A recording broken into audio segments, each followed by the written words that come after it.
bespoke radio for the masses. Headline edition, July 8, 1947.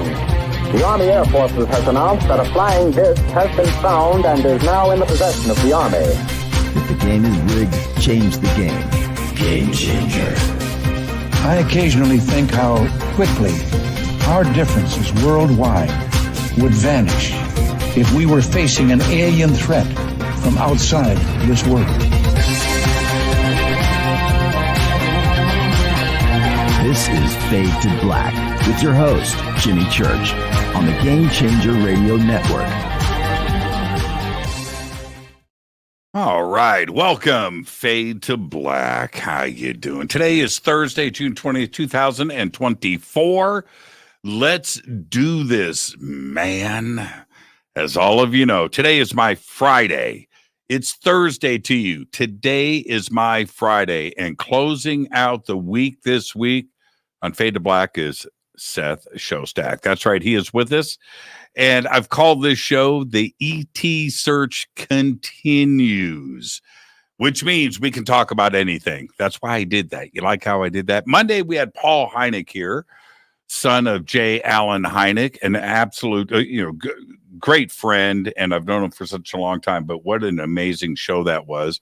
And then Tuesday, Serena Wright Taylor with us, who just got back from Puerto Rico and Arecibo and everything else that we covered on Tuesday was amazing. Last night, Kevin Jameson and the Great Crustal Shift Hoax. That was an eye-opener for me.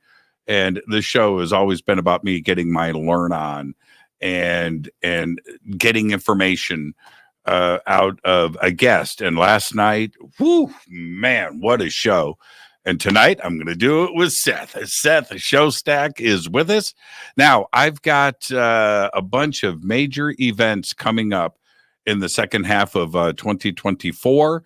And I want to remind everybody of all of these. Now, the links are below, okay? The 2024 Conscious Awards in Miami, Florida.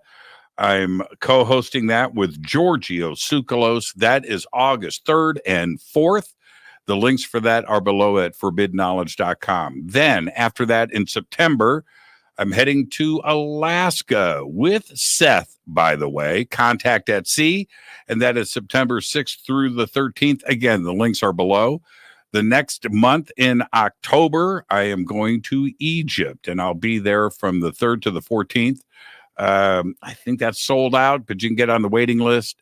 If somebody cancels, the links are below. Forbidden Knowledge. And then that's October. Then the next month in November, I'm going down to Peru with Brian Forrester, Peru and Bolivia. Absolutely amazing time there. That is also sold out, but you can get on the waiting list for that too as well, or get signed up for another tour, but get on the waiting list for this one so you can come down and hang out with me. All right. All right. So tonight, Seth Shostak is with us. We're going to be going through, I want to get inside of Seth's head tonight and see how he works. That's what I'm going to try to do if he will let me do that. We're going to be talking about all of the latest updates over at SETI, the search for extraterrestrial intelligence. And now, without going through everything in his bio, because I'm going to get this information out of him, so I don't want to be repetitive, but he is a senior astronomer, radio astronomy, got a degree in radio astronomy. And of course, he is with the SETI observing programs. He also heads up the International Academy of Astronautics, the SETI Permanent Committee. And he's also the host of Big Picture Science, I believe. And I've got Big Picture Science, the link for it below. And I'm only asking because Seth didn't include that in his bio. Seth, welcome back to the program. How could you leave Big Picture Science out of your bio? Well, I suspect that bio, and I'm getting some feedback here, that bio is pretty old. Okay. So, hey, Seth, you've got two channels open for some reason. So you might be listening to the second one. Let me kick this one from the studio. And now do you have feedback? Testing? No, I do not. See, I told you not to log in twice. A radio astronomer of your caliber. Well, I don't even see you anymore here, Jimmy. Okay, I might have turned off the wrong one. Seth. Yeah, I'm here. Should I? Let me continue as Seth here. Hang on. This is great. Okay, while you're doing that, I wanted to start the conversation like this. You know, you've got the coolest job in the world, right? Well, people say that. By the way, can you hear me? Yes. All right. I don't have any video here of you, but in any case, I don't know if it's the coolest job in the world, but it is a good job. It is an interesting job, and certainly the premise of the job is one of the coolest things going. Now, here's the question you've never been asked. And you've been asked, you're prepared, right? Everything's come at you. But do you look at yourself as Drummond or Jodie Foster? I think more Jodie Foster because, her background was somewhat similar to my own. So maybe. And not only that, she was a far more appealing character. The scene, do you have a hotline? I have a landline phone here. No, do you have a hotline? Like the Jodie Foster, the bop bop bop goes off. Oh, do you have no. That isn't terribly realistic. What would the hotline respond to? Right? If a signal is coming into a radio telescope and you think this might be ET, I mean, it just goes through all the normal things that any signal would go through, and the software couldn't recognize that it was ET. It's just another signal. But if you're not there, how are you going to get notified? I mean, that's the biggest moment in the history of everything. How do you get notified? Yeah, well, to begin with, everything is recorded, right? But beyond that, if you're talking about a radio telescope, like, for example, the one that was down in Puerto Rico before it, collapsed, Mm-hmm. The facts are that there's an observer there that's hired by the observatory. Somebody is there 24/7 watching what's happening, and they would, of course, see the signal, even if you were taking a snooze somewhere or at dinner. So it's, the movies give you this impression that, well, if you're not in the room, something might happen and it might be the biggest thing going, but you might miss it. That really doesn't happen. But, and that's a great answer, and I appreciate that, but you didn't answer the question. So the signal comes in, the observer at the telescope sees it. What's the protocol, and how do you get notified if you're not there? Yeah, no, there's no protocol that dictates what happens in that case, right? All that happens is that if you're not there, the data is being recorded. It's like doing conventional radio astronomy research. You don't always go to the radio telescope. You don't have to. The data are all recorded in digital form on some sort of medium, a tape in the old days. These days, probably not. But then you look at the data later. Now, in the case of SETI, maybe you don't want to look at it later. You want to look at it in real time. Mm-hmm. And in that case, either you're there or maybe you're doing this experiment with somebody else and they are there, or just the observer, for the observatory's person there is looking at the data. So again, you shouldn't judge us by what you see in the movies. You're not going to miss the signal simply because, as I say, you're having dinner. Have you? Right. There seems to be, and I know you notice this, we all do, there seems to be a lot of programming out right now, whether it's movies or TV series, about this subject, about a signal that gets received, another one that gets sent out.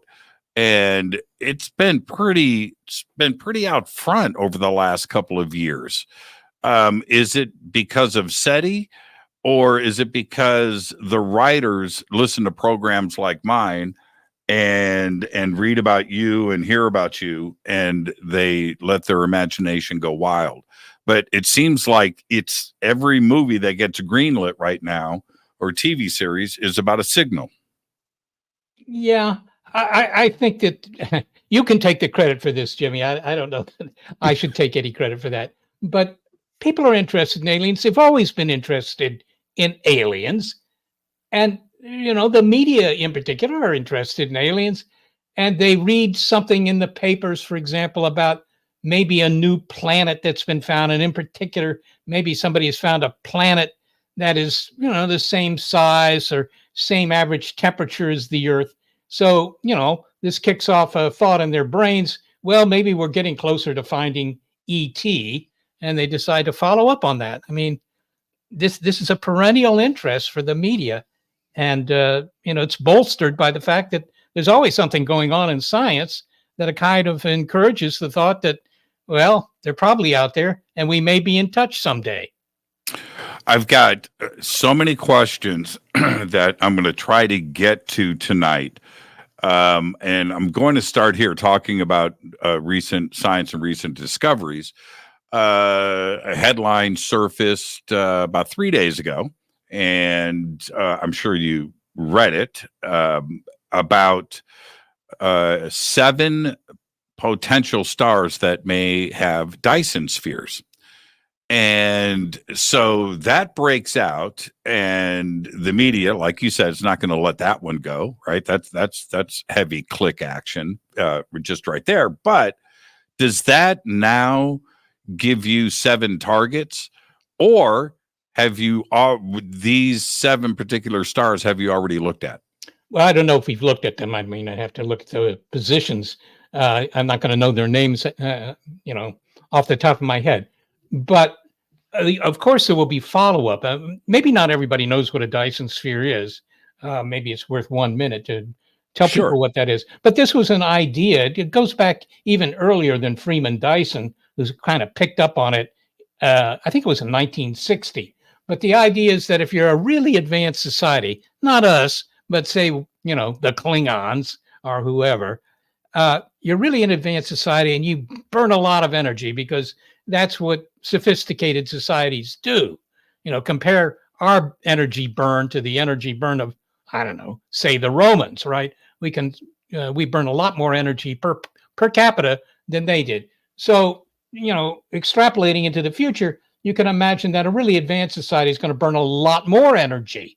Well, where are they going to get that energy? Well, they could, burn wood or coal or something. But a better idea, and that's the whole idea of the Dyson sphere, is that you construct a shell, or at least a part of a shell, outside the orbit of your planet that surrounds your home star, in our case, the sun. And you line the inside of that shell with solar cells, and you essentially collect all the energy that's coming off that star, all the sunlight energy. So that's called a Dyson sphere. I mean, we collect some of the energy of the sun, right? We have some solar cells that collect some of the energy of the sun, but not very much. We collect, maybe a billionth of the energy of the sun. But with a Dyson sphere or something like it, you can collect a lot more. So that's the idea. Now, how does that bear on looking for ET? Well, if one of these societies that we think are out there has constructed a Dyson sphere, you might be able to find evidence for the Dyson sphere. Because if you can imagine a big sphere, or even a part of a sphere, as I said, encircling a star, that sphere is going to get warm because it's exposed to all this sunlight on its interior, and it's going to get a little bit warmer, and then something else, and because it's warm, it will emit infrared radiation, and you can see that with an infrared telescope like the James Webb Space Telescope. So that's what I think people are talking about. They found some sources of infrared radiation, 7 of them, as you say, out there. And, maybe one of them, maybe more than one of them, is a Dyson sphere that we found. Yeah, they looked at 2 million stars. 2 Yeah. million, and 7 had infrared signatures that they didn't have an explanation for. Yeah, but you have to. It pays to be cautious. However, I mean, having said that, they could be Dyson spheres because, after all, they could. But one should still be cautious because they could also be just completely natural phenomena, like small Dust. dim Dust. stars or dust. Yeah, It could be they dust. also make infrared. So and also, by the way, the history of all this should also make you cautious because in the past, whenever we thought we had found good evidence for alien engineering, it's always turned out to be something natural, right? Pulsars are maybe the canonical example. Sure. Or it's just a big government cover up too, as well. Could be Well, that. I don't believe that because you're talking science here, and the scientists never see the government. So And that's also part of the cover up. And so what I've always enjoyed about this is I've seen things that I can't explain. Seth, you and I have talked about that before. And then as I don't know what it is, and that's really beside the point. But what it does do is makes me go and try to find answers. And when I go down that road, I go left trying to find answers. It takes me to the right and right back over to science. And science is really helping support all of this. And the best example that, or one of many, is exoplanets. Because in 1992, we got our first candidate, as you know. 1995, we got confirmation. That's not even 30 years ago. Now we know that every single star in the known universe has got at least one planet. That changes things completely. And that's data that you or nobody else had just 30 short years ago. That's a big progress, isn't it, in the world of science and astronomy? it is. Prior to that discovery, and by the way, what we know is the frequency of planets around sun-like stars. So cousins of our own sun. Those, maybe 80% of them, in fact, do have planets. And in astronomy, 80% is indeed the same as all. So that's okay. We don't know how many of those planets are actually good planets, right? Nope. The kinds that might have oceans or life or something like that. But planets are very, very common. There are more planets out in the sky or in the universe, really. There are more planets than there are stars. So there are a lot of planets. And the ones that are like the sun, which, as they say, is about 8% of them, almost all of them have planets. The estimate these days is maybe 1 in 4, possibly 1 in 5 stars like the sun have a planet the same size as the Earth in an orbit that would, make it habitable. In other words, not too hot, not too cold. You could have liquid oceans and things like that. So presumably also life. And that's a very high percentage. That's a tremendous number of worlds. That's a big number, isn't it? It's about 1 trillion such worlds in our own galaxy, I would think. In our own galaxy. I was having dinner. I've told the story many times, but I was having dinner with Avi Loeb last year. He was on my TV show. We're having dinner. And I got corrected by Avi, right? It was great, too. It was awesome. Because I threw out a number. And I think I said 40 billion or 50 billion Earth-like planets in our Milky Way. And he turned to me and he goes, "No, it could be 1 trillion." Yeah. And I said, "Avi," this is what I said, "Avi, do you know how big a number 1 trillion is?" He goes, "Jimmy, do you?" And I'm sitting here with Avi Loeb, like I'm going to have this kind of conversation. But that's a game changer. When just 30 short years ago, 50 short years ago, we were scratching our heads wondering if we were all there is, planet-wise. And now we know that everything that you look at in the night sky is potentially got a planet. Yeah, maybe not in the night sky. Let me just, I don't want to sound like I'm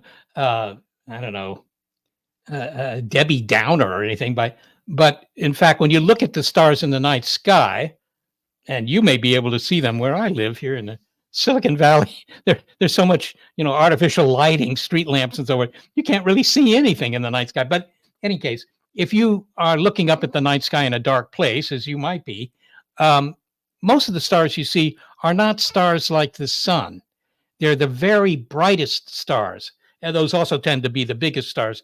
Those stars are not going to be great places to look for ET because those stars are so bright that they go through their fuel very quickly. They burn through their hydrogen very quickly. So those are not places that are likely to have advanced societies around them because, they die too quickly.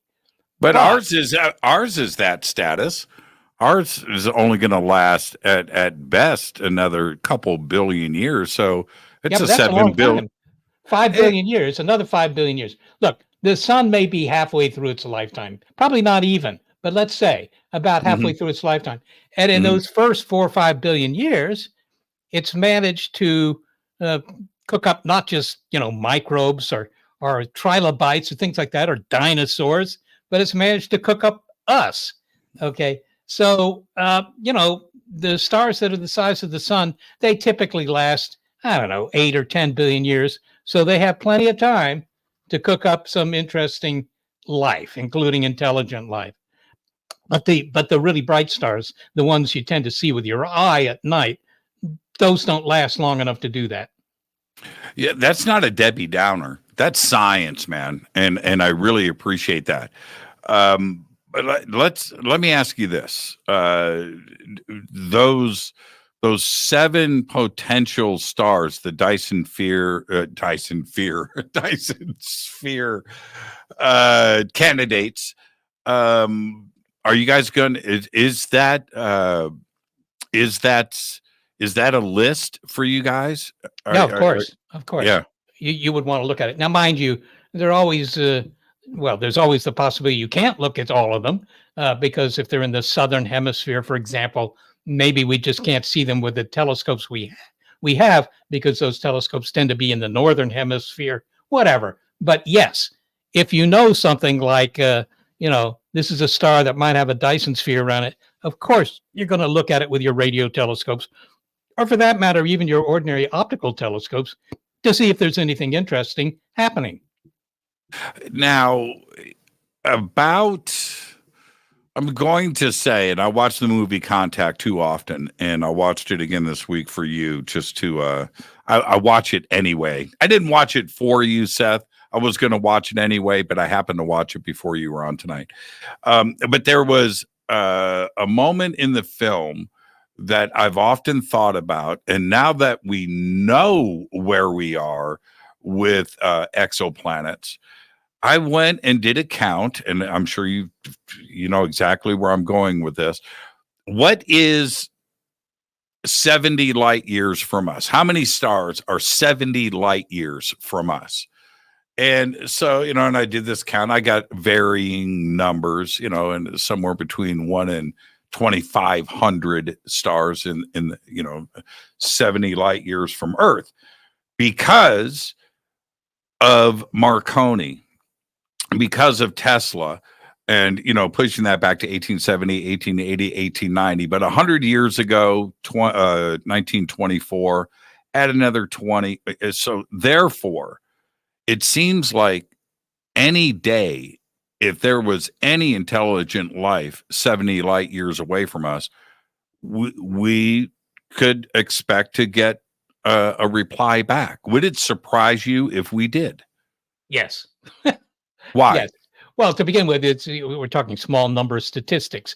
If you were to say there were, 10,000 stars within 70 light years, with planets that might host sophisticated life like Homo sapiens, then I would say, okay, man, it's possible that somebody's picked up these transmissions and is replying to us. Keep in mind that when you say, well, we've had radio for 100 years, which is more or less true, most of that time it was AM radio, right? And AM radio really doesn't make it outside the ionosphere. Not to mention the fact that the signals wouldn't be very strong because the antennas that were used for these transmitters were designed to spread the signal in all directions, which means that in the direction of the aliens, the signal is going to be very, very weak. So there's all that. I that's why I would be surprised if we got a response to our early transmissions. Now, things have changed since the Second World War. We've had radar, and radar is a very strong signal that the aliens might be able to pick up. Not interesting. I mean, it doesn't have, No, great poetry or anything, but, you right. know, there is radar. The only thing about radar is that it might not be aimed in their direction. And more to the point, it doesn't last very long in any given direction because, the Earth's rotating and maybe you're just, trying to sweep the sky looking for incoming missiles or aircraft or something like that. So even radar isn't a great way to let the aliens know we're here, but it is a possibility. Now, but since 1900, to an advanced civilization that is looking for stuff, we would have been lit up like a Christmas tree. We have a technosignature. Well, what I'm saying is that that's not entirely true, right? Since 1900, yeah, people had invented radio by then. Marconi had already been futzing around with radio by 1900. But again, it was AM radio, which, as I say, doesn't really make it through our ionosphere very well. So the aliens would have a hard time picking it up. But beyond that, it's the intensity of the signal would be very weak, probably something they couldn't find. I mean, it's like saying maybe they can find the Hollywood searchlights that you see at premieres on Hollywood Boulevard down in LA. Right. Yeah, but they're really not going to be able to see them to begin with. They're swinging around the sky all the time, and they're not that bright, and they're not there every night. So it would be kind of unlikely that anybody would ever find that. And I think the same is true for our commercial radio transmissions. Now, okay, so let's flip this around. Are you suggesting that with our sophisticated sensors, whether it's a James Webb or in the future tests or whatever we've got pointing out and looking, that we wouldn't be, if a planet out there was at our stage of evolution, not interstellar, just at our stage of evolution, right? That planet wouldn't look any different to us through our observations than any other planet that didn't have life? Well, now you're talking about detecting life and, from afar. And Well, afar, that's what I'm saying. But Seth, that's what I'm saying. This planet, since 1900, seems like it should have a different look. Yeah, if you can do the right experiment, it does, for the reasons you've said. Not so much AM radio, which is largely what we had up until the Second World War, but because of the radars that were developed during the war, that gives us, suddenly our planet looks a little bit brighter, right? More visible, more conspicuous because of these transmissions. Okay. Now, could they find that sort of stuff? You can do a very simple calculation and try and convince yourself one way or the other. But the facts are it's going to be still quite difficult to find us. I mean, you can think of other scenarios. It may be that the aliens long ago figured out that Earth is sort of a good candidate for life because, I mean, we've had life for like 4 billion years. But I mean, for even intelligent life, and maybe they put some sort of monitoring device in our solar system that is constantly monitoring the Earth, waiting for us to wake up and get interesting for them, so let's assume we've done that, and maybe that monitoring device, which isn't necessarily very far away, it just sends a signal back to its home planet and alerts the occupants there. Well, guess what? Earth is making radio noise. You might want to get in touch and see if you can see if you can sell them some magazine subscriptions or whatever it is the aliens find interesting to do with us. Yeah, well, a vacation spot would be nice. They could sell us a timeshare on their home planet. I'd be down for that. Yeah. And I'm not being cavalier. I'd sign up for that program. Let's say transmission received. Okay, it happens, and it's from an extraterrestrial intelligence that has had their eye on Earth for a minute. What would that signal? And I know you thought about this. What do you think that signal would be? Would it be in the King's English? Would it be math? Would it be just a frequency? What would you expect them to send us? Yeah, well, in the movies, Jimmy, the aliens always speak perfectly colloquial American English. When I was abducted, they spoke English. Did they? Yeah, well, Yeah. Good for them. I don't know how they do that, but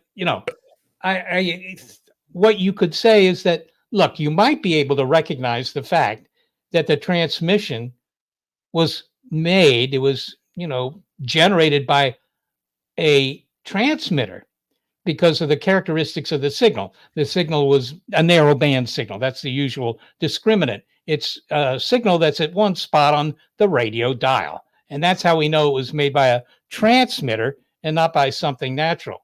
But if that signal had, modulation on it, had a message associated with it, who knows what the aliens would be sending us? I mean, if they're 100 light years away, they wouldn't know about us, right? Because none of our signals would have reached them. Right.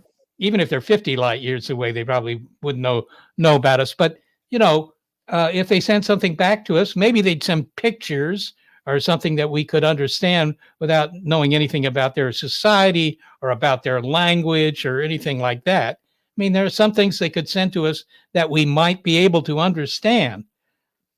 But there's the question of, what would be their motivation for doing so? And of course, what would they send?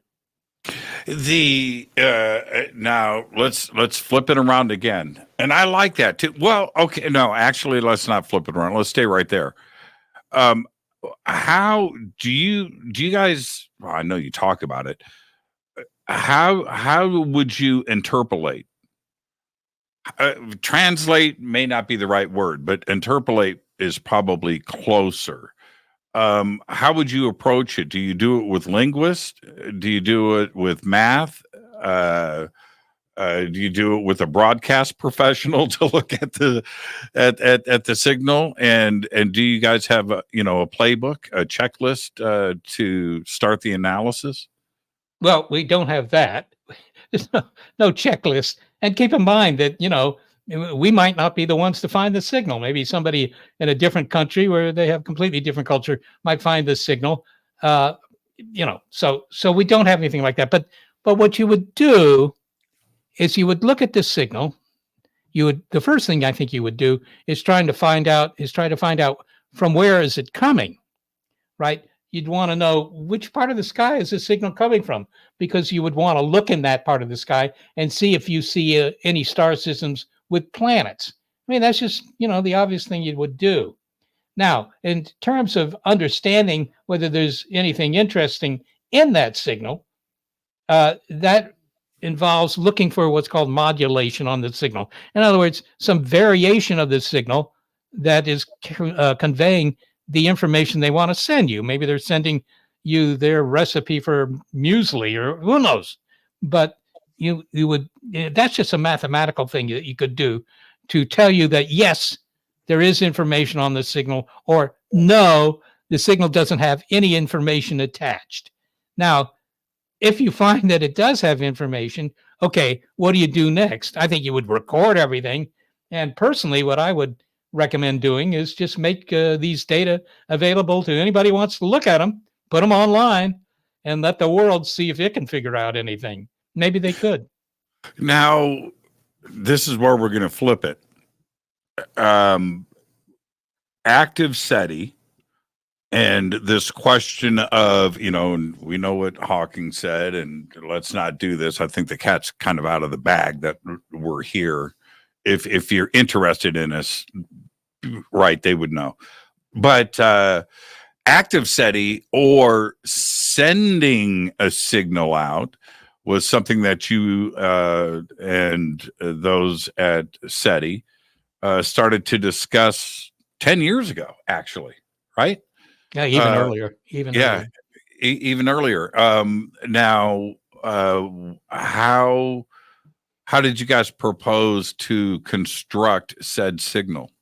Yeah, actually, the SETI Institute, there was one guy at the SETI Institute, a guy by the name of Douglas Vakoch, who was interested in doing what you described as active SETI. In other words, not just listening, but let's transmit something. And if for no other reason, we could transmit to maybe provoke them to respond. That might be the best way to get a signal out of them. We send them some information they might find interesting, maybe pictures of humans, or I don't know, pictures of our cities or whatever, but to try and get a response from them. You can do that, but we don't do that. And it's not because it might be dangerous, even though, it might be dangerous. As you just mentioned, Stephen Hawking said, don't do it, right? Because you don't know what's out there. Space is just a dark forest, and there might be, carnivores in that forest. And you just, send out a message, hey, we're the Earthlings. We'd love to get in touch. And now they know you're here, and they might just, try and wipe you out. Now, mind you, that doesn't sound very friendly of the aliens to me, and I don't personally worry about it very much. But on the other hand, it's such a negative consequence of trying to get in touch with them that maybe you shouldn't do it just to be safe, right? So, we don't transmit because we don't even have transmitters, right? But, and I think you said this, we as a society are transmitting all the time. I mean, not just, this show, which is, going out into the ether, but also the radars that we have, right? And FM radio, FM television. Well, television is FM, at least for the sound part of it. Those signals are going out into space too, and they have been for a long time. So in a way, we've been telling the local universe that we're here. And if you want to worry about that, you can, but there are plenty of other things you might want to worry about. And in those discussions, when this idea was first started to float out, how would you, if we don't understand, if we don't know the software that ET is using, how can we possibly understand or decode or break down a digital stream? And we have that problem now on our planet with computer systems. If you're sending ones and zeros out of images or languages or sounds or anything, ET would have to know how to decode it. We encode it here for the stream, right? Hypothetically, SETI is sending the stream out. It's encoded. What do? Do you also send the software package too? I don't know. I mean, what do you do? Yeah, I wonder if you could charge them for it. Look, subscription. To some extent, this is a mathematical problem where you can use well-known mathematics that are part of what's called communication theory and determine whether a signal you're receiving is just, noise produced by phenomena in the cosmos, or whether it's a deliberate transmission that has information on it. Now, you could deploy that. I'm sure you could deploy that, and you come up with an answer that says, no, it's probably just, some sort of natural phenomenon. Or you come back with an answer that says, well, this is a deliberately constructed signal. It has information on it. And then you would know, well, maybe ET is trying to tell us something. Now, having done that, that doesn't, end the story for you, because, of course, if you find that it is a deliberately constructed message, what everybody's going to ask you is, well, what are they saying? And that's a much tougher thing, right? I mean, I could use my shortwave radio and tune in a signal coming from some part of the world where they're transmitting Urdu or something like that. And I will know that there's somebody there. I will know that this is a transmission that has information, but I'm going to have a heck of a time ever understanding it. And I think the same would apply here. What about AI and incorporating AI to search through the data? Are you guys looking at that? Yeah, it's already being used. We used AI to, in fact, yeah, just to look for. I mean, there's a very small group of people that are trying to detect signals produced by intelligence out there, radio signals. And when I say small group, it's fewer than 5 people, I would say. But they do use AI to kind of sort the wheat from the chaff and try and find out if we're picking up any signals that are in fact artificially constructed as opposed to being due to quasars or pulsars and all those sorts of natural noisemakers. How many times? This is the $1 million question. How many times have you come across something that was interesting where you had to stop and look at it a second time? Well, in modern times, that doesn't happen very often. That usually happens when your equipment is not yet very sophisticated, because there are all sorts of other ways to generate interesting signals that have nothing to do with aliens or anything like that. I mean, when pulsars were first tuned in the 1960s, it's a long time ago now, but when they were first tuned in, people called them LGMs. The scientists called them LGMs, little green men, because here was, these repeated signals, repeated at very, very accurate time intervals that nobody had expected. And so, the thought was, well, maybe these are signals that are being produced by advanced societies. It turns out they weren't. They were just due to what are called pulsars, which are just, kind of dead stars spinning around, so forth. But this happens frequently when you trip across something in the sky that you haven't seen before, because very often the first explanation is, it's aliens, Bob. And it would be great if it were aliens, but so far it never has been. No, okay, but how many times? Let's say in the last 20 years, where you personally had to go back, you were intrigued and had to look at data twice. Yeah, no, that doesn't happen very much anymore, because what has changed is the technology. The technology very quickly, to begin with, the technology is going to follow up as you've described it. Here's an interesting signal. What you're going to do is see if you can find it a second time and a third time, right? And then you might hand off. I mean, that's all done automatically. And then if it still persists, then you might hand off the detection to a human and say, you try and figure it out. It doesn't happen very often anymore because we're much better at recognizing what's called terrestrial interference, because these signals that look interesting are almost always, I would even say always, due to our own transmissions, our own society. So indeed, we've detected intelligent beings, but they're humans, and nobody's that interested. So, okay. So, but you're saying it doesn't happen that often. So you're saying it has happened though. What? Yeah, once, twice? No, it happens. I mean, if you're sitting at the radio telescope, I used to do this when we were using the Arecibo telescope down in Puerto Rico. May it rest in peace. I'm gonna rebuild it. Oh, you are? Yeah. Good luck. Yeah. Well, bring a screwdriver, a pair of pliers. Oh yeah. No, I'm not playing around. Around. Well, you can rebuild it, or you can have somebody rebuild it for you, but it's going to cost several $1 million. So I hope you have it, Jimmy. That? Yeah. I've got it hanging behind me. I'll just dump some of these. But that was a sad day when that collapse happened, and the maintenance and the neglect that that allowed that to happen just wasn't cool. It didn't sit well with me. Yeah, mind you, that's a money problem more than anything. It isn't that these people were incompetent; they just didn't have the money to maintain them.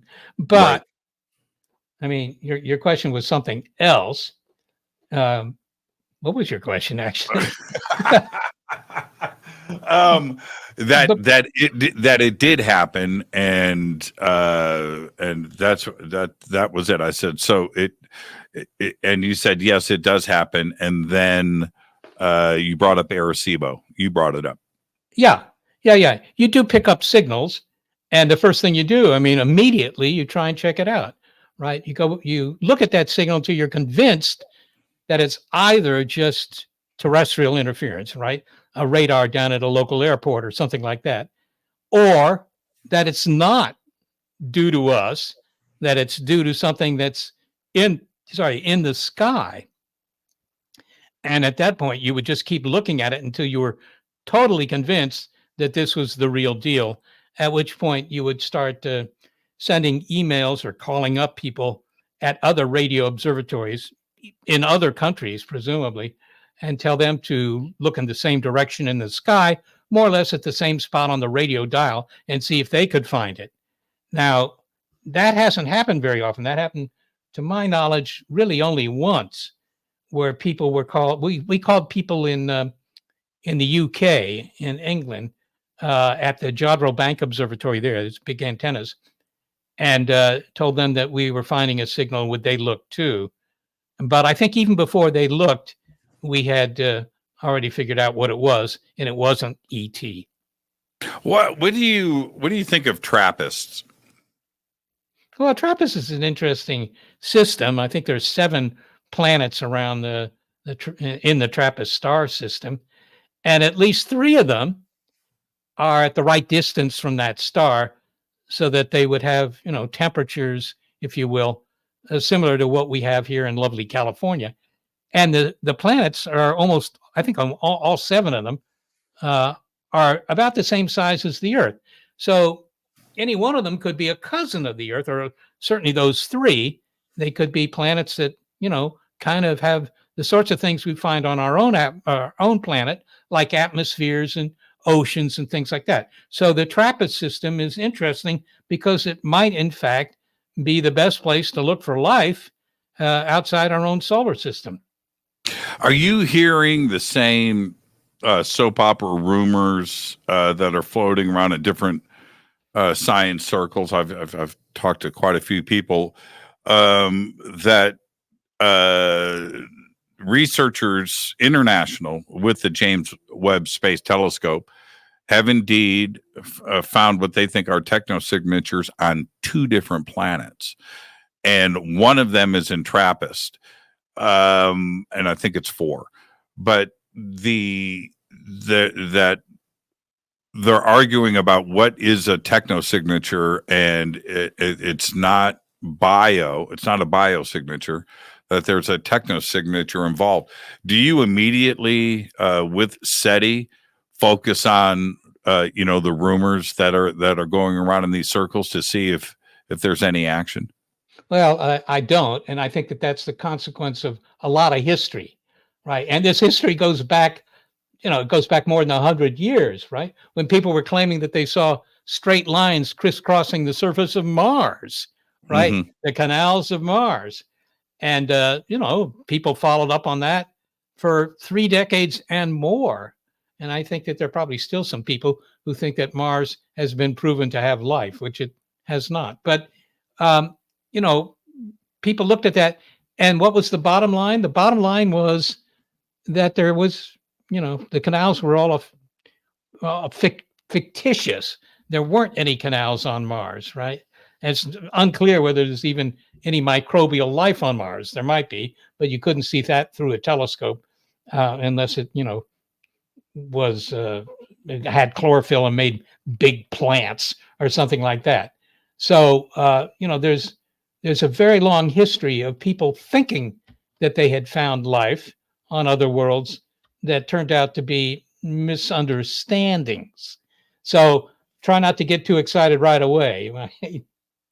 Well, it's not necessarily me. Right now, it's the researchers from these different countries that are a part of the James Webb Space Telescope that are, they're getting pretty excited about this.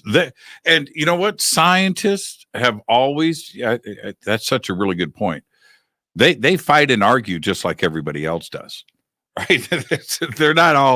They're not always on the same page, and they're looking at the same data, but they come to different conclusions, right? Yeah, no, absolutely. And indeed, if I personally, my take on this, Jimmy, is that if these data were compelling, right, really compelling to the scientists involved here, I think it would be on the front page of the New York Times, and it's not, right? There's hardly any story, if any, for that matter, that would be more interesting to the public than to learn that there's life elsewhere in the cosmos, and not only just elsewhere in the cosmos, but maybe very nearby. Even if that life is, nothing more than bacteria, that would be a huge story. I don't know that there are many listeners who remember back to 1996, but the biggest story then was the claim by some NASA scientists that they had found evidence for life on, I guess it was Mars, whatever. And this was a huge story, and it turned out that it wasn't what they thought it was. But this was, this just dominated the news media for several days, right?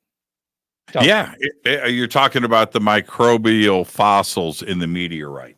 Well, they weren't microbial fossils because you can't see fossils from 35 million miles away very easily unless the bones are really big. They found a Mars rock in Antarctica, and they broke it apart, and they saw what they thought was fossilized microbes. Yeah, that's what they thought, and that was the news. And you're right about that. That was like, woof. I never really considered it a big deal, even if it was real. It's not like it's a Coca-Cola can embedded in a meteorite from Mars. That would be a big deal, right? That's evidence. That's evidence of something. Life can start and stop on any planet for any reason at any time. Look, Mars had its atmosphere blown away, right? No telling what was going on there beforehand. Well, that's true. And there are plenty of, fictional stories, of course, but there are plenty of stories about how, indeed, an archaeologist might have a good time on Mars looking for the remains of whatever life had been there before, right? Maybe you could dig up bones. I've read a story where they dug up the bones and they named some of them after me, maybe because I'm old and bony. I'm not quite sure they named after me, but whatever. Yeah, that could be. But, in order to find those bones, you'd have to go to Mars. So the easier way to find out if there were ever Martians is, not to, the best way to find out if there were ever Martians is indeed to send more spacecraft to Mars, spacecraft that land on the surface of Mars, and have them dig around. Now, we do that occasionally, but spacecraft are not as good at digging up stuff on a planet as humans are. So if you're still convinced that there's something to find on Mars, that there was some life there, then you may have to wait until we actually send astronauts to our little ruddy buddy. Would you go? I would go. Yeah, I would. I probably would too. Yeah, and particularly as you get older. Because the usual objection is, well, we can't guarantee a two-way ticket, right? We can send you to Mars, maybe, but it's not clear we can also bring you back. But, you get older and you say, well, even a one-way trip would be interesting. Yeah, who gives a crap? Yeah, exactly. Yeah. I wanted to ask you really quick. We're going to take a break here in about 5 minutes. What do you make of the attention with UAP, with the Department of Defense and the House and the Senate, and this action that is going on with witnesses and testimony at a professional military observer level? What do you think is going on? Well, to begin with, I think that you have to recognize the fact that the military is very interested in UAPs. Not, I don't think, because they think any of them is, some sort of extraterrestrial craft, but they want to know what's in our airspace. That's a matter of defense. Okay. So, as one who once worked in the defense biz, I can tell you they're interested to know what that is, right? To identify it and, find out if any of it is, I don't know, Russian hardware, or who knows what. Okay. So they are interested in that. I think that if there were good evidence of something in our airspace constructed, in other words, something artificial, like a spacecraft of some size, some sort, that you would know about that. Because what you would want to happen if you found out that was true, even if you're the DOD, the Defense Department, you would want every scientist in the world to look into that, right? So, keeping it secret doesn't help you. You don't get anywhere that way. You have to, in fact, get the science community to look at this stuff. Isn't that what Avi Loeb has been screaming from the mountaintops about? And yes, you're right about the military, but it's the House asking the questions, right? It's the Senate Intelligence Committee asking the questions, and they're not talking about Russian or Chinese craft. They want to know if this is extraterrestrial. They want to know. Yeah. And they're very direct about that. Why do you think there's this sudden interest from the House and from the Senate? I don't think it's sudden. Actually, I think they've always been interested. Look, I testified to Congress, I think twice, maybe 3 times, but certainly twice. And they asked me all the questions you're asking me. They would say, well, what about this report that, there's something that has been retrieved in the deserts of New Mexico or whatever. They did not. Did they really ask you about that? Oh, yeah, of course. Look, they don't keep in mind that politicians are not scientists, with almost no exceptions, right? So what they know about this sort of stuff is what they see on television, right? Or read in the papers, or whatever. So they don't know, but they get the gist. That is that there's no reason to assume that we're the only game in town, that there isn't life out there. So there could be life out there. And when they think about what that life might be like, they think of their favorite Star Trek episode or many other shows, Ancient Aliens, whatever. Okay. And again, they're not scientists, so they don't know how to evaluate the legitimacy of those sorts of things. Right. So, they would ask me, are we being visited? That sort of thing. They did that more than once, and I would tell them what I thought, but, I don't know whether I could. You didn't shoot him down, did you? Oh, no, of course not. I said, no, the aliens are here. Aliens are here. Good. Right. Good. They're going to start dating your daughter. Yeah. Well, my daughter might be a hybrid alien. I'm not so sure. But the point that I'm trying to drive home here is the interest from the political side, and it doesn't matter what side of the aisle, because they're both doing the same things, are driven by their constituents, and there is an interest there that has suddenly been elevated. And that is what I'm trying to figure out. Who has flipped the switch? Because it's never been like this before. It hasn't been like this since Donald Kehoe was causing trouble in the 50s and 60s. But we haven't had this kind of action. So there's something driving this. What do you think that is? Well, personally, I don't think it's Star Trek, Seth. I don't think it's probably not anymore. But I don't notice really much change in the government's interest in this stuff. They've always been interested in it since I was in high school. And I can't say that the level of that interest really changed very much. They were interested in it, as I say. Some of them were interested in it because they thought, well, maybe the aliens are here. But that wasn't the principal interest. The principal interest was always maybe the Soviets are here, right? It was always a matter of defense, that you need to know what's in your airspace, right? And but that's not new. It's really not new. Well, except I'll just make this general point that we'll go to a break. Last year's NDAA, the National Defense Authorization Act, right, which is law, written into that by Senator Gillibrand out of New York, was a law for UAP and UFO whistleblower protection. Now, for them to be able to report what they are seeing in the skies without the possibility of persecution or job loss, and it's heavily worded, and it's 14 pages of the NDAA and that budget. That's not That's not something that's always been there. That just happened. And we've never had that before in history. In fact, it's always been the opposite. Yeah, I think that's the reason it's been put in. All right, that they're tired of getting, maybe this is hypothetical, but I think that maybe they're tired of getting communications from their constituents and say, when are you guys going to stop covering up the fact that we have aliens here visiting Earth? Mm-hmm. And so that may be what it's about. This is hard to understand how it could be of concern to the Defense Department, because they already, get these sorts of reports anyhow. Let's take our break right here. When I come back after this short break, our guest is Seth Shostak. Seth and I are headed to Alaska in September. Seth, we're going to go see some whales.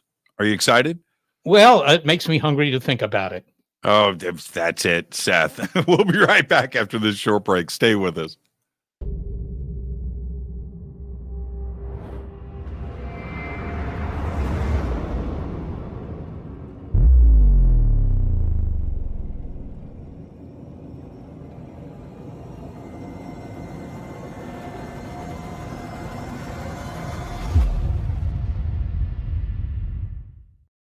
Subscribe to our YouTube channel to get your alerts and access to over 2,000 videos. Click that subscribe button right now.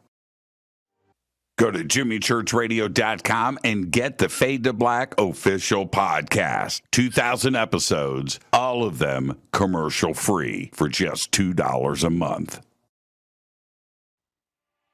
Hi, this is Jimmy Church of Fade to Black, and I want to invite you to come to Alaska with me on the Contact at Sea cruise. It is this September 6th through the 13th, 2024.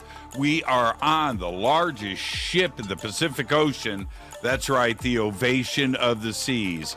It's an amazing cruise, and a ship this big is so much fun. We've got lots of activities and lots of great speakers. We are leaving from Seattle to Sitka, Alaska, Skagway, Juneau. We're going to end the cruise in Victoria, BC, and arrive in Seattle on September 13th. We've got a lot of amazing speakers, including we've got Seth Shostak, Scott Walter, Stephen Bassett, Daniel Sheehan, Daryl Sims, Mas Adi, Vivian Chavez, Grant Cameron, Geraldine Orozco, Misha Johnston, and Melanie Aguirre, and a whole lot more. All you have to do is go to divinetravels.com. You can also go to contactatsea.com. Both are going to take you to a full event schedule. You can check in, look at the boat, get things ready to go, and maybe get a cabin with a balcony. That's what I'm talking about. Come see the whales. Come check it all out. Let's go to Alaska this September 6th through the 13th, 2024 with me, Jimmy Church. Now, when you head to divinetravels.com or contactatsea.com and get signed up, you know what? Use my name, Jimmy Church. I'll see you there September 6th through the 13th, 2024. Let's go to Alaska.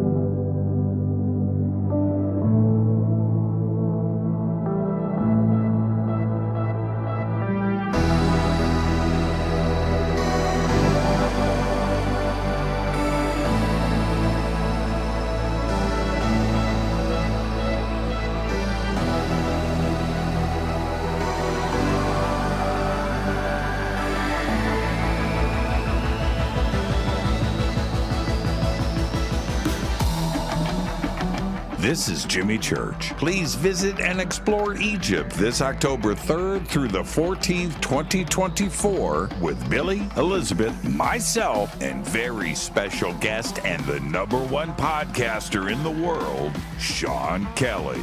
It's simple to do. Just go to forbiddenknowledge.com and click on upcoming tours, or click on the link below. We'll see you there. Watch Into the Vortex on Gaia TV. It's fade to black for the screen. Simple to do. Go to Gaia.com, search Jimmy Church, or click on the link below.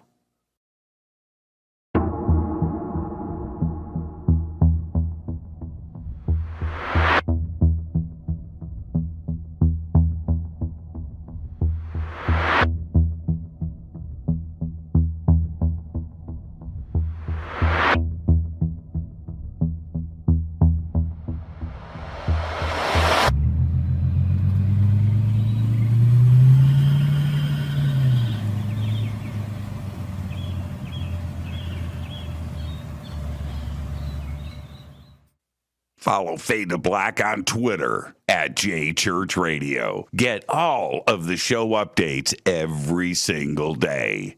It's now called X, but who cares? How you doing? Jimmy Church here. Special announcement. Get your Fade to Black t-shirts. That's right. Help support the show. Help support everything that we do over here. We've got 2 t-shirts. We've got 2 ways to get them. Get your Fade to Black t-shirt today. Go Beckley Teppy. Go to jimmychurchradio.com and become a Fadernaut. Get a membership. That's right. Everything is commercial free. You have access to downloads, and you get to call yourself a Fadernaut. River Moon Coffee, makers of the Fade to Black blend. Truly the best coffee on planet Earth. Just visit rivermoonwellness.com or their Amazon store. It's all simple to do. You can check out the Fade to Black blend, the Game Changer blend, or any of their Black Moon wellness products. It's the only coffee I drink. It is the best, and it's Doc. Again, rivermoonwellness.com.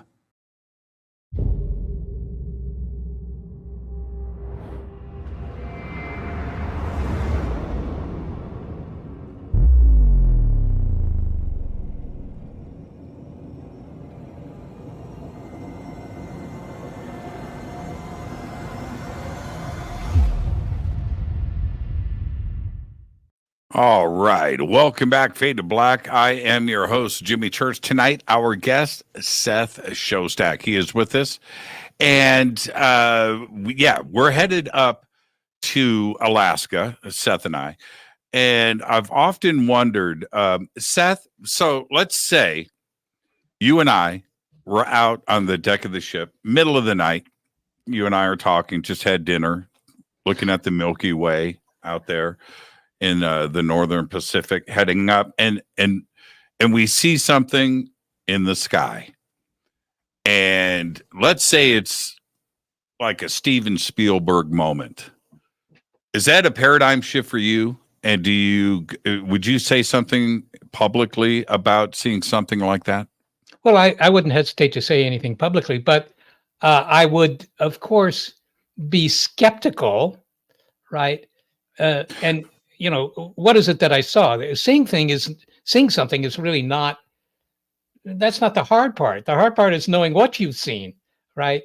And so, I mean, if it was clearly some sort of alien craft, if that was incontestable, then that's something that would indeed upset me, because it's not something that I have believed in the past. So, but it's not that I would be completely incapable of accepting that there was something here.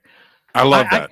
Jimmy, I could give you a bunch of reasons why I think it's unlikely we're being visited by aliens, and we could talk about that. But one thing you might ask yourself is, well, why are they here now? Right? I mean, Homo sapiens has been on this planet for, I don't know, hundreds of thousands of years. Life has been on this planet for almost 4 billion years. The planet itself has been around for 4.5 billion years. What are the chances that the aliens are just visiting now, just in time to brighten your day? Right. And here is Seth. Here's my counter to that. With the amount of life that is out there in just the observable universe, not the stuff that's gone over the cliff's edge at faster than the speed of light in the expansion. Just in the observable universe is a number so big that you can't comprehend it. Not even Seth Shostak. You can't comprehend how big and how much life is out there. So how much has come by Earth? They've been doing it for millions of years, probably just a drive-by, almost like Star Trek, right? Oh, here's another uncharted planet. Let's log this in. It looks interesting. They've got water. Okay, we've got some other planets we've got to go and see. I am sure that has happened so many times, and it's only because it's a numbers game. It's a numbers game. These are numbers so big, you just can't, you can't comprehend it, and we really don't have the ability to understand how big those numbers truly are. Yeah. Well, what do you want me to say to that? I mean, well, no, I'm saying that's my counter to that. I don't think it's happened once. It's probably happening as you and I are talking to us, and we don't even know it. One example of that would be something like Oumuamua. And, in Avi Loeb's book, Extraterrestrial, I'm sure you've read it, where Avi just looks at the data. That's it. That's all he's concerned about is the data. And the data says to him that was not natural, right? Period. Yeah. Now, what do you make of Oumuamua and Avi's take on it and the way that somebody at his level has presented it to the public? Does he make a strong case? Well, he makes a case. I'm not sure I call it a strong case. What he's saying is that there are characteristics of Oumuamua that argue against the, if you will, conventional interpretation that Oumuamua is just an asteroid. It's just a rock that's passing through our solar system, right? And it clearly, well, maybe I shouldn't say clearly, but it seems to have come from somebody else's solar system, but that doesn't violate physics, right? We don't see too many asteroids that have come from somebody else's solar system, but Oumuamua seems to be one, if it is an asteroid. But, Avi will say, well, the orbit of it is not consistent with it being an asteroid. If it was an asteroid, when it falls into our solar system, it's going to follow Newton's laws, and its trajectory is going to be something that we expect for a rock intruding into our solar system. But he says it's not that. Now, that's controversial.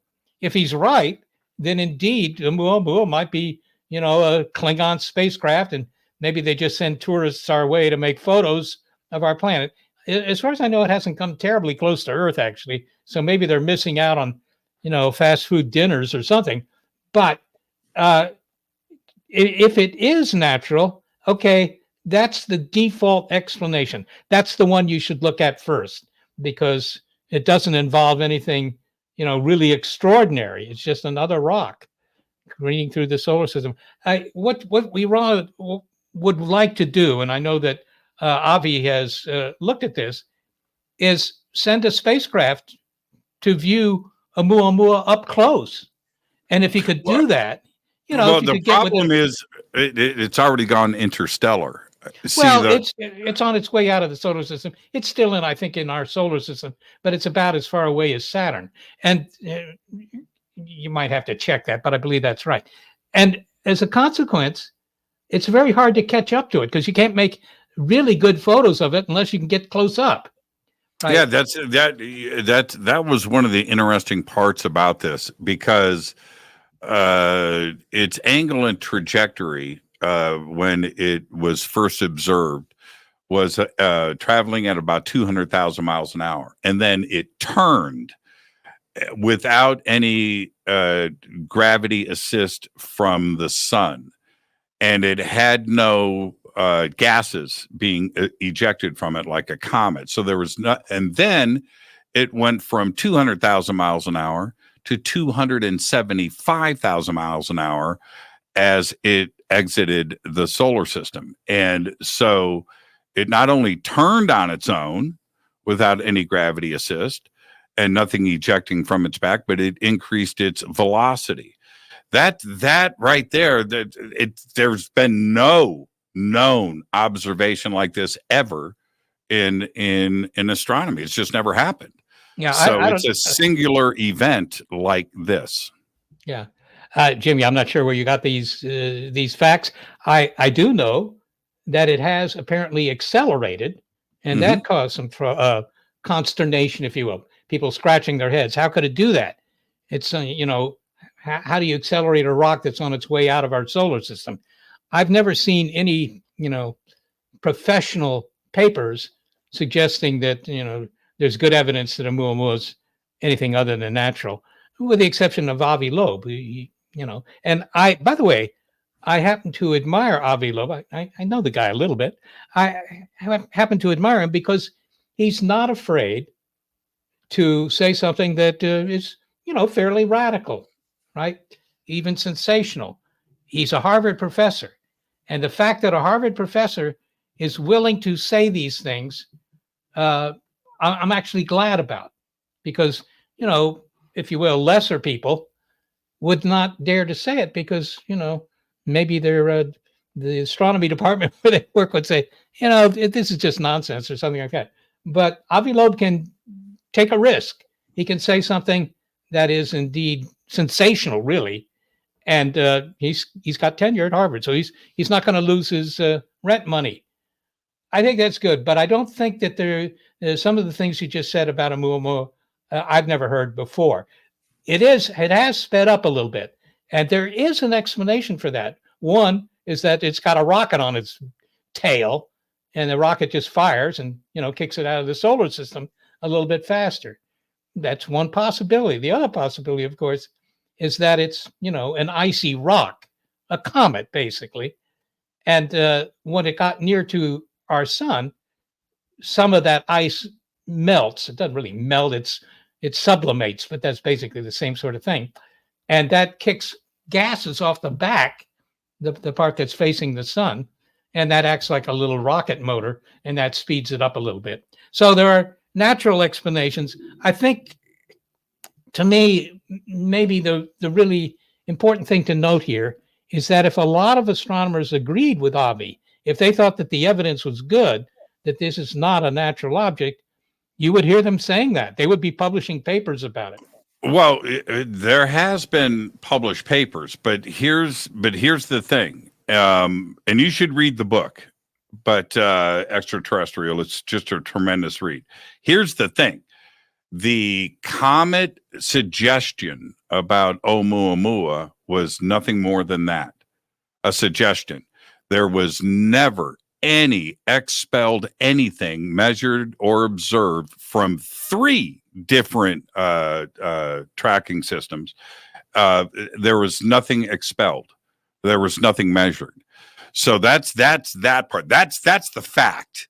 The idea, the theory that it's a comet and it was expelling has been mentioned, but there's no data. No data supports anything. Nothing was expelled from Oumuamua. Yeah, but that's true of some comets too, actually. I mean, I've read the commentary of a woman I know, a woman astronomer, Karen Beach, at the University of Hawaii.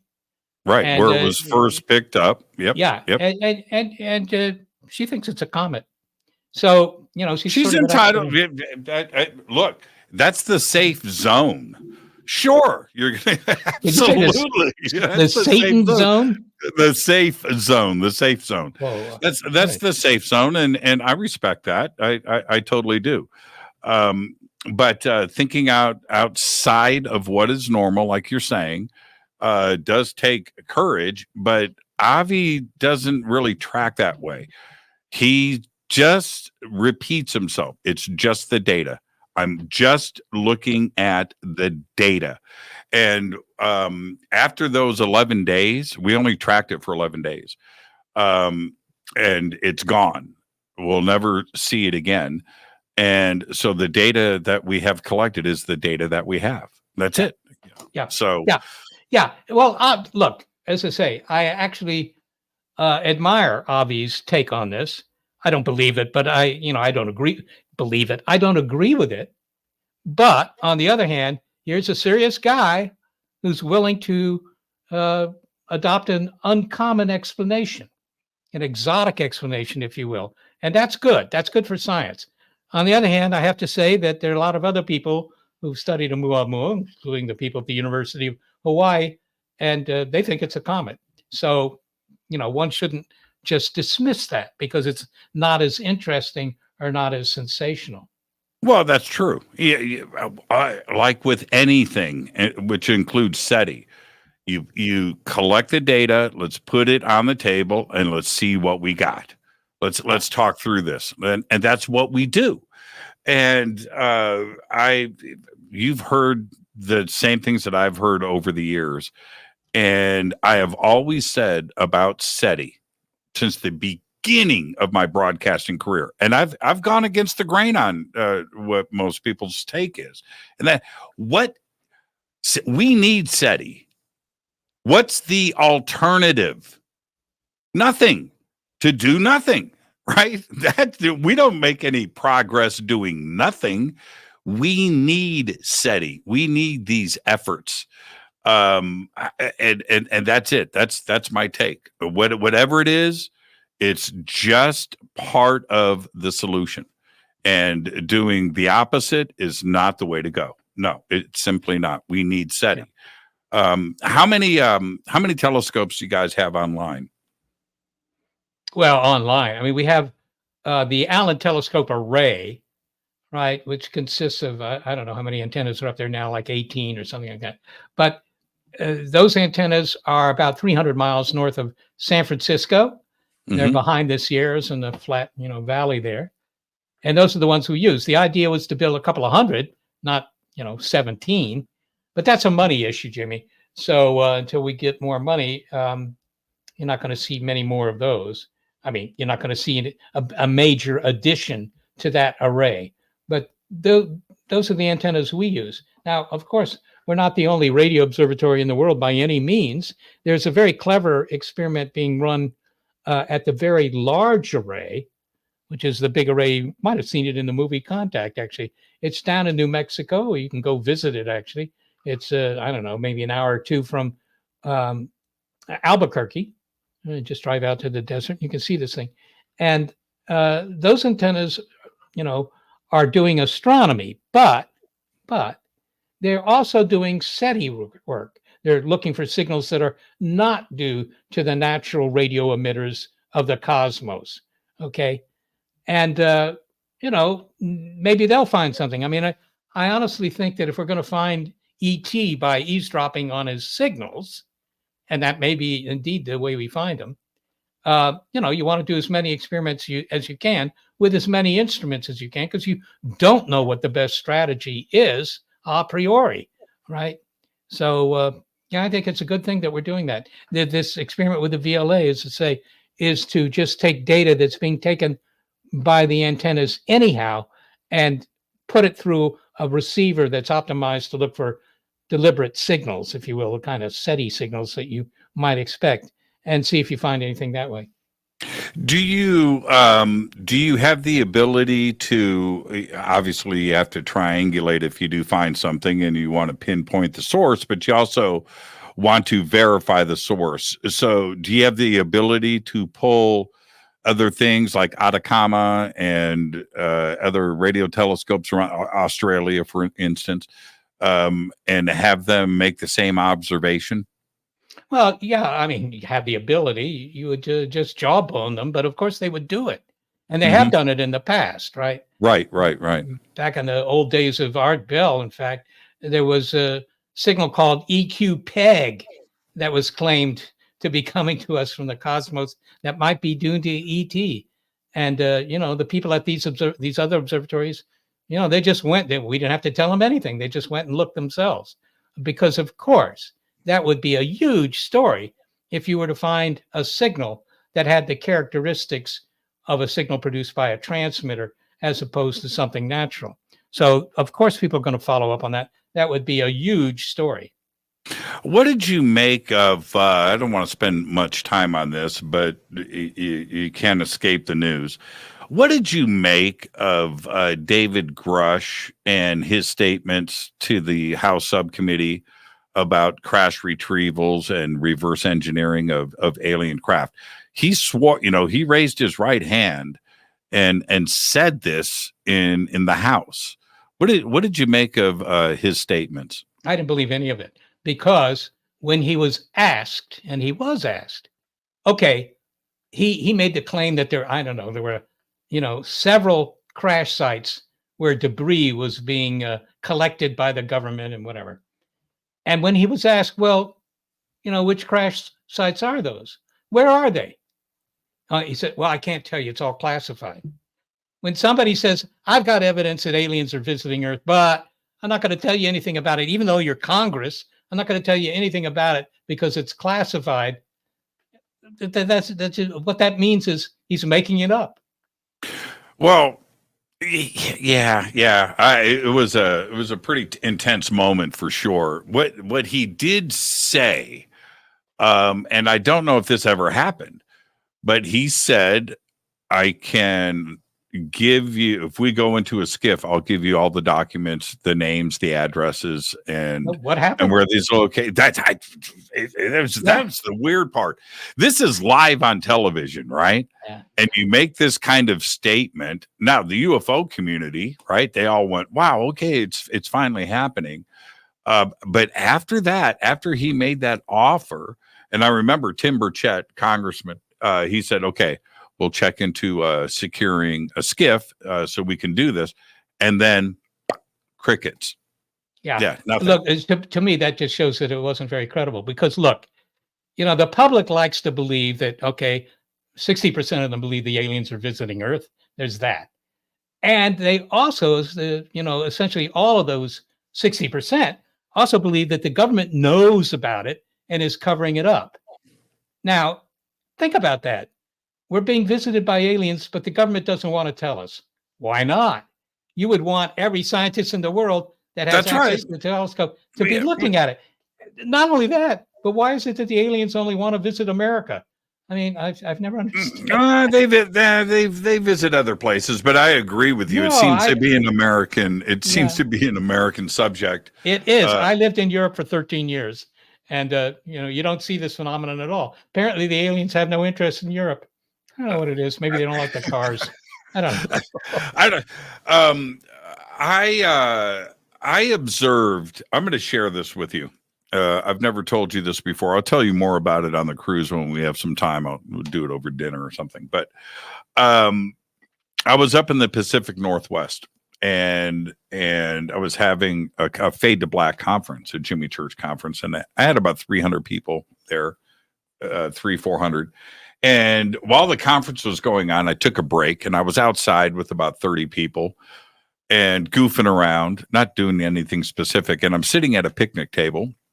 And like I said, I've got about 30 people around me, a couple of people playing basketball, goofing around over here, people sitting at the picnic table. And I had a pair of binoculars on a tripod, and I was looking at birds, right? I'm just looking at, the mountains and these birds. This was daytime. At about 2:00 in the afternoon. Mm-hmm. And all of the sudden, now I'm not saying aliens. Okay. I'm just telling you I'm just going to tell you what happened. So the mountain peak, and I'm looking at the birds. I've got a big set of the binoculars are like this. They're on a tripod. They're really heavy. And behind, so here's the mountain peak. Behind the mountain peak, I'm looking at the front of it. The mountain peak is 14 miles away. I know this now. Anyway, from behind the mountain, this giant, I'm going to guess, I've said this so many times already, about 400 feet tall, a black beer can. That's what it looks like. And it's like this, and it's spinning slowly, and it's going, it comes out from behind the mountain, and it's huge, and it's black, and there was a round thing on it. I'm saying maybe 400 feet tall, maybe 200 feet wide, and it's going across the clear blue sky. There's no clouds, and very slowly. And I was like, what? And I jump up and I yell, video, pictures. And I come back around and I sit and I look at it with my naked eye. I can see it out there. I can see it spinning, the sun reflecting off of it. Everybody sees it. Everybody's talking about it. And I go back on my binoculars, and now it's like 10 seconds later, and I look top to bottom. It's perfectly focused. And I say beer can, you need to visualize that. So it was like a little aluminum, silver, black, and it's spinning. But I look at it top to bottom, and I burn it into my eyeballs. And while that is going on, hold on. James Fox is calling me, everybody. Hold on. Hey, Fox, I'm live on the air. I'll call you right back after the show. Copy that. Okay. Are you editing? Oh, he's got a new movie coming out. That's a good director right there. Have you been in any of his films? I don't really know. Not that I know about. Put it that way. Okay. So I'm observing this, and I just soak it in, and I see it. And then I come back off of the binoculars to look at it again with the naked eye.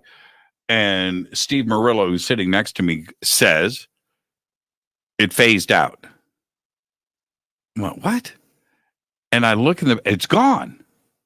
Now, the clear blue sky, I thought we were going to look at this, Seth, for the next 2 hours. It was moving that slowly. You know, it was very big.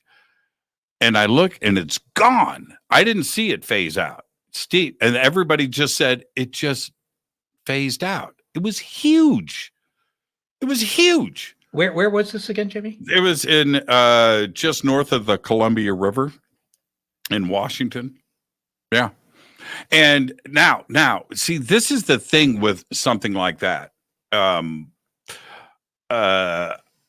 don't know what it was. I don't. I know what it wasn't. It wasn't a plane. It wasn't a rocket. It wasn't a helicopter. It wasn't an asteroid. It wasn't a comet. It wasn't any of that. It was a spinning object like this going across very slowly. And I didn't see it appear. It came out from behind the mountain. So I don't know even how that happened. I didn't see it come from this side and behind the mountain. No, it just appeared. And as crazy as that sounds, and I thought to myself, do I talk about this? Do I become the crazy person that I interview? Right?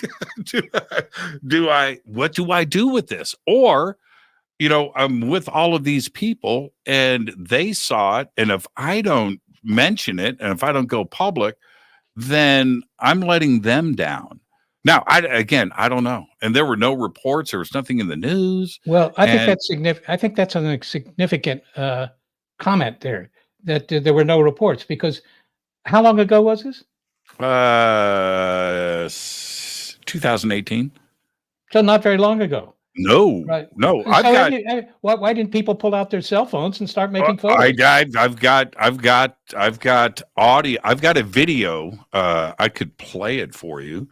I've got a video here of the reaction. Now, there's some bad language of my excitement, if you can handle that. It's a very short. Let me. But does it show the object? Is the question? No, but that's because nobody knew where at that point. She didn't know what she was pointing at. You know what I mean? But just here, check this out. You can watch the video. I'll pull it up. Here it is. Now, this is after. Remember, the whole event was only 15 seconds long, from beginning to end. I jump up, I see it, I say pictures, video. Okay? All right, so this is it. Oh, tell me somebody took a picture. I swear to God, I will shoot everybody here. It's disappeared now. Oh, no, there it is. I got it. Give us a position, Where? man. No, that's a bird. No, the UFO wasn't a bird. No, that was shimmering. That was glinting. It was a ball. It was huge. Okay, who shot it? Okay, so you heard that's Steve Murillo. He's a Marine fighter pilot. He's the one that said it disappeared, and he was the one that said it was shimmering. That's because it was spinning, and that silver spot was reflecting off of the sun. Yeah, everybody saw it, and then it disappeared, and it's crazy. It's and if you look at this video here, I'll see if I can pause it here. Took a picture. That's my voice. I Okay, swear to God, I will shoot everybody. I'm gonna here. pause it. It's disappeared now. Okay, it was right. Can you see my mouse? If you can't see my mouse, No. that's the peak. Okay, that's where it was. See that peak? See that mountain peak right there? Yeah. That's what Left-hand it side came of out. the screen. Yeah, that's where it came. It was right, just to the right of that. It came out from behind there. That's where it was, right above that snow, right there. It was right there, and it was huge. Well, how do you like know I it was said, huge? because that mountain is 14 miles away. Okay. And you could see it. You could see it with the naked eye spinning. It was, and I'm telling, when I saw in the binoculars, let me see if I can. Oh no, there it is. Okay.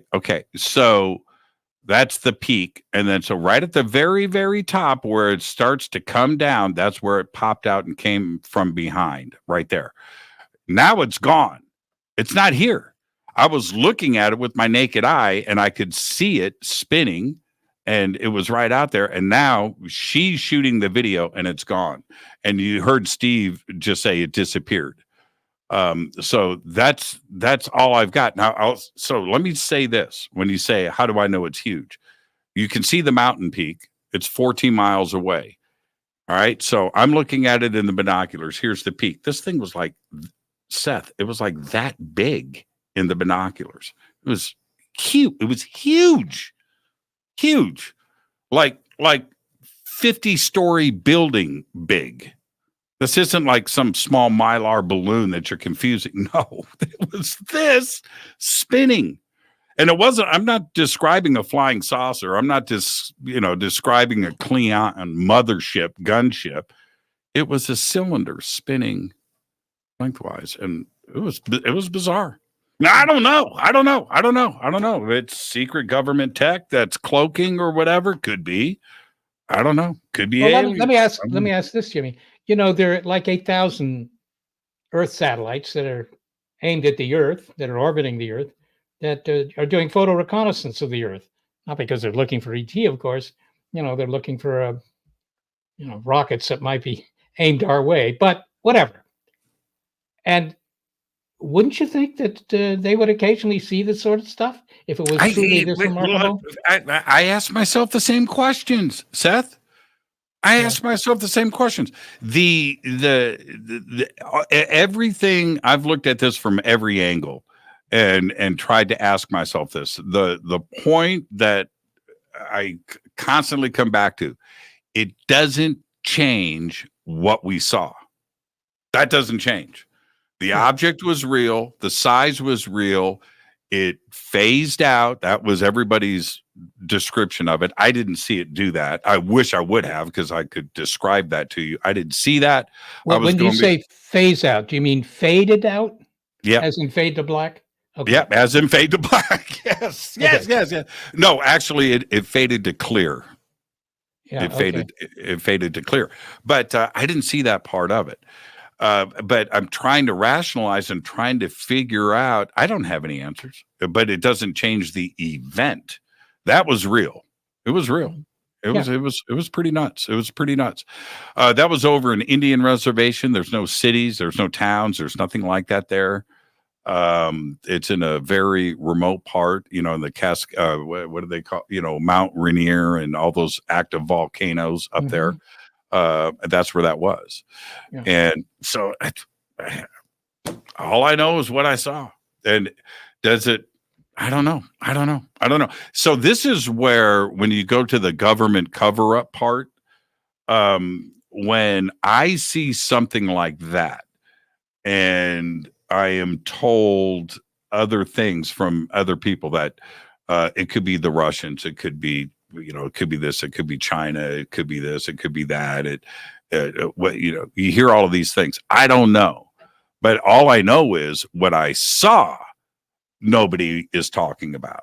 If that is our technology, then why shouldn't we know? Because back to your point, which is the most valid thing that we can say with all of this, if the government is keeping that kind of knowledge from us, they're keeping nature from us, and that's not cool.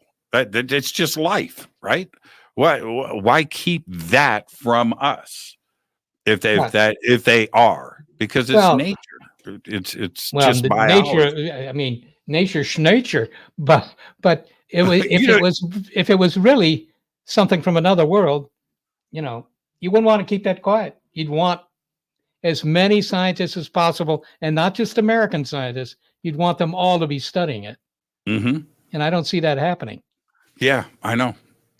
It's a frustrating thing when you have these different.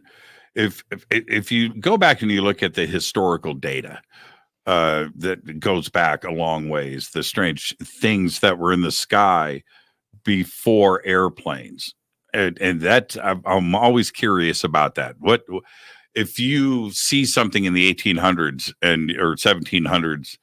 And you make note of it, of a craft in the sky when there are no balloons, right? There are no airplanes. The only thing that should be there are insect and birds, and maybe the lone comet once in a while, or something else cosmic coming through the atmosphere. Other than that, what is that? So science should be, look at this historically and look at the data and look into this, but we don't have that. Yeah, I think part of the problem is that if you're going back that far, if you go to the 1700s or even most of the 1800s, you didn't even have photography, right? So the data tend to consist of eyewitness testimony. Mm-hmm. I saw something, right? Mm-hmm. And they may make a sketch or say, this is kind of what I saw, but that's just not very good data. I mean, but it's just another piece to the puzzle. So what I am suggesting here is that SETI's approach to this and their scientific approach, you guys are like the lone gunman, right? We need more SETIs. We need more professionals to look at this and to hopefully draw some conclusions. The other part of it, government secrets and backwards engineered craft, I don't know. And if that's the case, I don't know. But if that's the case, I would think that is something that you would want to keep secret, not only for public panic, but also you don't want your adversaries to know that you are in possession of that kind of technology. And I would accept that part of it. But if the government knows that there's life out there and they're keeping that from us, that's the part that bothers me.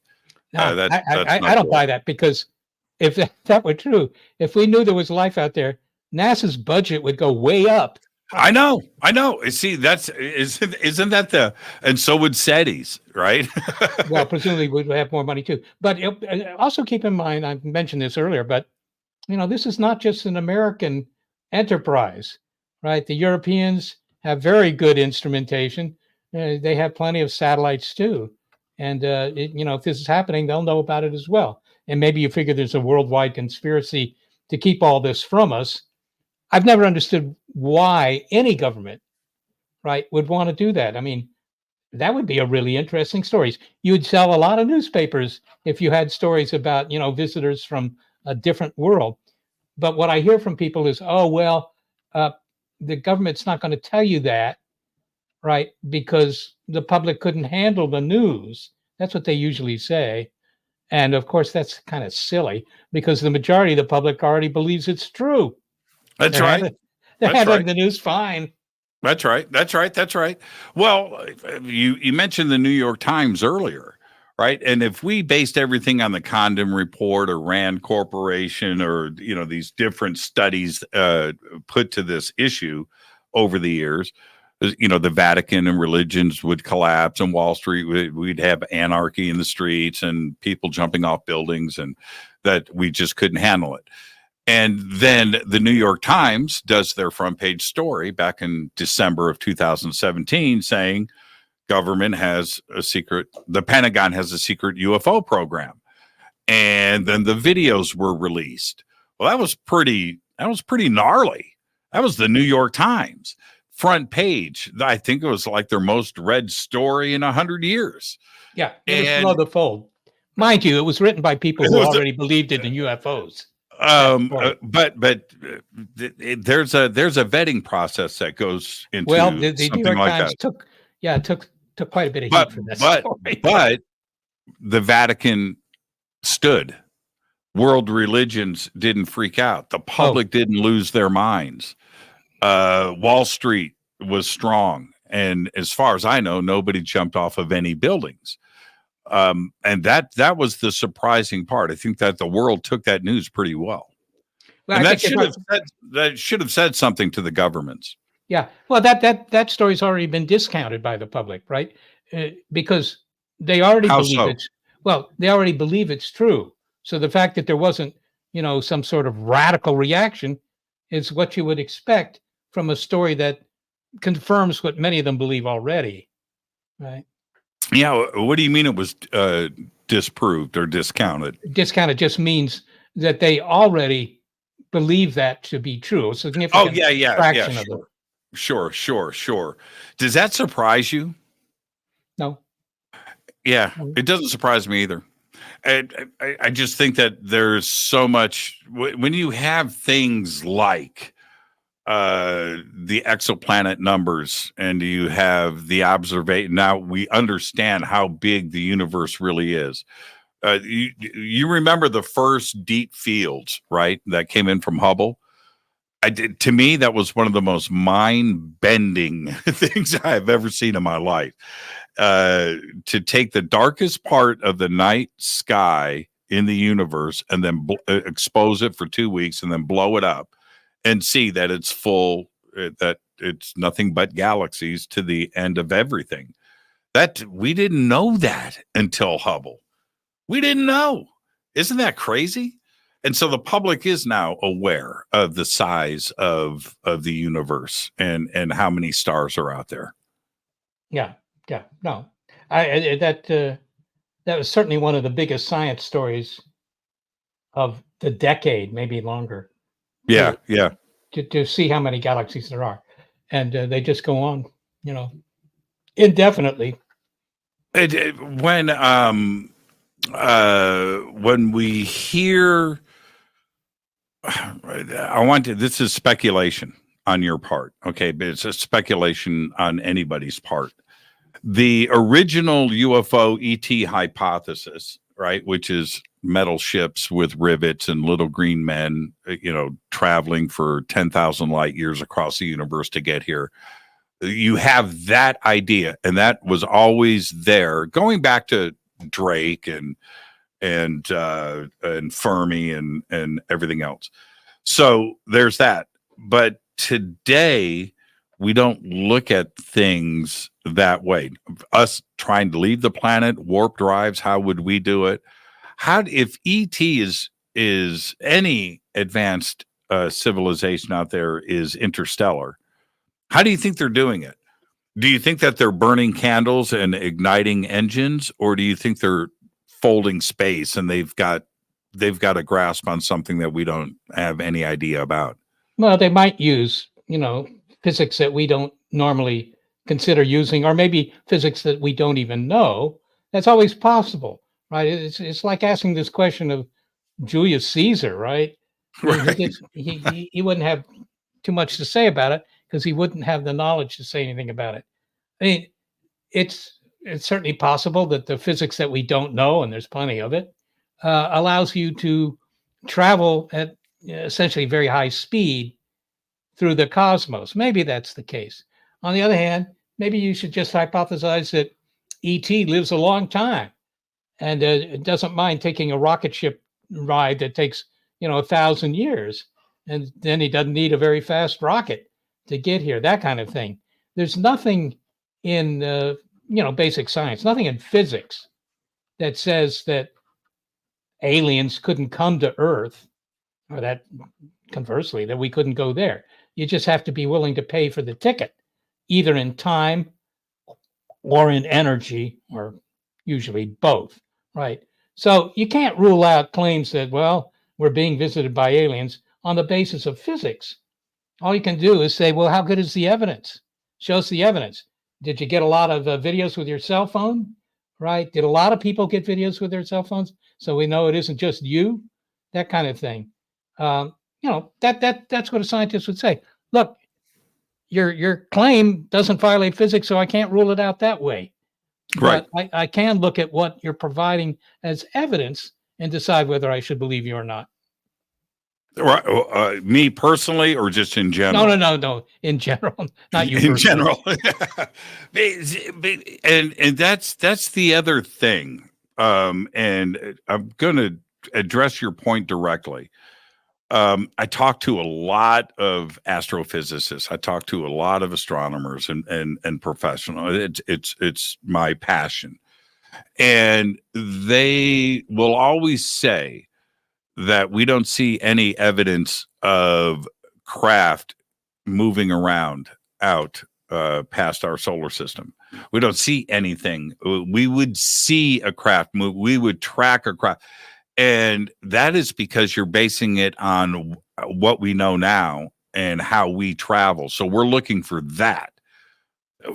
They may not be doing it that way. Well, also, we wouldn't see it. I mean, look, if you had that's a really good point. And what about wormholes and you don't have to be exotic. You could just say if their spacecraft were the size of a jumbo jet, just to name something, and it was sailing, outside our solar system, you would never see it.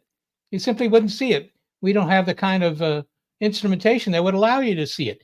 The only hope you'd have is that if they were using their radio and they had a powerful transmitter, maybe you'd pick that up, and maybe we have, but you're not going to see these things, right? It's very hard to see these things, even if they're big.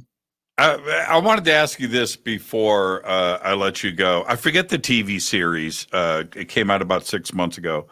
I think it was called The Signal. I think it was called The Signal. Anyway, E.T., check this out, Seth. You're going to love this. E.T. sends Voyager 2 back to Earth. Okay? All right? And so it lands, and we go out to the craft. Now, I didn't know that. I didn't. Okay, just let me finish. So they go up to the craft. They open up the panel, and in the panel is the gold record on a record player, and it plays. We didn't send a record player out with Voyager, did we? Nope. No, just the record, right? Yep. It wouldn't play on a record player anyhow. Well, it would, but it wouldn't be very interesting to listen to. So they play it back, right? And they're listening to it. And I stepped back and I thought to myself, we didn't send a record player. Now the public is seeing this, and now they think that we did send a record player out on Voyager, and that ET would just press play. But we didn't we only sent the disc, right? And instructions on how to play it back. Yeah, there were instructions on that might be good enough. I mean, it basically showed a needle in a groove on this record. Right. And with the assumption that the aliens would be able to figure out how to convert that into the design and construction of a record player. Yes. Yeah. I just remember sitting back going, this is kind of like disinformation, right? Because it forced me to go back and see, and all I could find out, my memory, I've been following Voyager like everybody else since it launched, and Voyager 1 and 2, and I've had a tremendous interest in that entire thing, and the fact that they're outside of the heliosphere now, that's tremendous, right? 15 billion miles away. And I thought that I knew everything. And then there was this record player. So I had to go back and reread everything on Voyager. And no, there was no record players there. So it was artistic license. But the public sees that, and they think we've got an interstellar spacecraft out there with the record player waiting for ET, to drop the needle. Yeah. Well, I mean, I mean, you could say, well, what about the radio signals we send into space? We don't tell them how to build a radio receiver. Well, that's my point. Yes, Seth, exactly. Any data that we would get back, we don't have a way to understand what the carrier signal is, how to play it back. Right. Well, same thing for us going that way. Well, it's same for us coming, ET sending stuff our way. Yeah, the usual assumption is that the aliens, if they're clever and they really want to get in touch, would look at the technology level of the message, whether it's a signal we sent out or whether it's a record we sent out. They would look at that technology and say, okay, if we want to reply to this and we want them to be able to understand it, we have to send it back or reply at a technological level that they could, then figure out what the reply is. So they would gauge that from either the physical artifact, the record or whatever it was, or, the characteristics of, say, the radio signal that you'd sent out. So yeah. you make the aliens do the hard work. What level are they at on that planet? Well, they're still swinging from trees. Okay, we need to back it down. We need to use large block letters for these Earthlings. Seth, what are you going to be speaking about on the Alaska cruise? Well, I'm not quite sure. I want to speak about something they find interesting. Obviously, I could talk about, how we're looking for ET, and I may have even given something like that as the title for my talk. So maybe I'll do that. But honestly, what I find most interesting is when the audience asks questions, because then you're talking about things they really find interesting. This community really respects what you're doing, and having you a part of this cruise, I'm hosting it. And for me to be able to not only have you a part of the panel, but to introduce you and to be a part of that is something very special for me. So I'm really looking forward to it. And hey, maybe we'll see them aliens.